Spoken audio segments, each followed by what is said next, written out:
Naitwa Geoffrey Luta Samson. Kwa sasa ni mwajiri wa tume ya uchaguzi kama msimamizi wa kituo cha kupigia kura mwaka huu 2025. Kama tunaenda sambamba kabisa na kama kauli yetu inavyosema ya uchaguzi kwamba kura yako haki yako, basi tujitokeze Oktoba 29 kupiga kura. Kimsingi siku ya leo mpaka kufikia muda huu tunaishukuru sana tume yetu ya uchaguzi kwa namna ambavyo imejitoa sehemu kubwa sana kutoa mafunzo kwa wasaidizi wake au ambao siku hii ya leo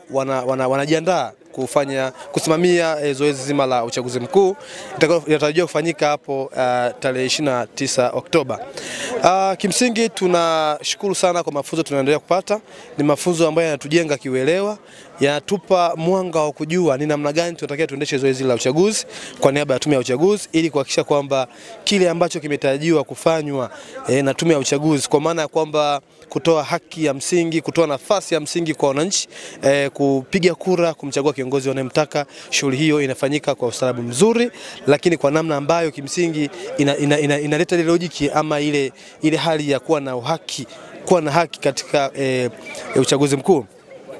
Lakini pia tunachukua nafasi hii pia kuendelea kushukuru kwa tume yetu ya uchaguzi kwa namna ambavyo imetupa maelekezo kusimamia zoezi hili la uchaguzi, kwa kuwa linatukutanisha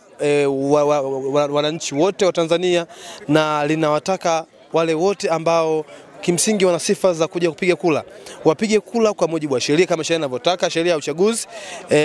ya taifa, lakini pia na kanuni zake zinazosimamia mfumo mzima wa uchaguzi za mwaka 2024 kama ambavyo tumeelezewa hapa na mkuu wetu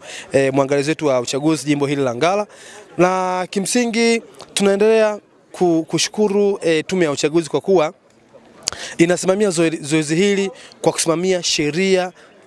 na kanuni mbalimbali zinazoongoza tume huru ya uchaguzi katika kusimamia uchaguzi mkuu huu ambao tunakwenda kufanya Oktoba 29. Kwa hivyo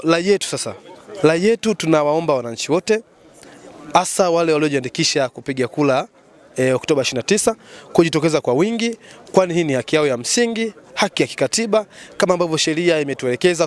kwamba binadamu wote, na hasa tuzungumzia wananchi wa Tanzania kwamba tuna haki sawa kama tulivyoelezewa kwenye ibara ya 12 hapo, ibara ya 13, wote ni sawa mbele ya sheria. Kwa misingi hiyo ya kisheria na kwa kuzingatia sheria kadhaa za tume ya uchaguzi, basi tunaalikwa wote kushiriki zoezi hili muhimu kabisa kwa nchi yetu na taifa yetu, kumchagua kiongozi anayetakiwa na wananchi kwa mujibu wa sheria na kama kanuni mbalimbali za uchaguzi zinavyotongoza. Basi tupende kuwashukuru sana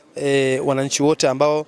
kimsingi walipata fursa ya kuja kufanya kazi kwa niaba ya tume ya uchaguzi, lakini wameonyesha kuwa na moyo wa uzalendo na kuzingatia yale yote ambayo kimsingi uongozi wa tume ngazi ya jimbo la Ngara hili umeelekeza ni vitu gani vya kufuata, mambo gani ya kusimamia kuhakikisha shughuli hii inaenda vizuri na mwisho wa siku isilete mtafaruku baina yetu sisi wasimamizi wa vituo kadhaa vya kupiga kura, lakini na wananchi wetu ambao kimsingi ndio wapiga kura halali wanaokuja kupiga kura kumchagua kiongozi wanayemtaka. Basi baada ya kusema hayo, nipende kuwashukuru sana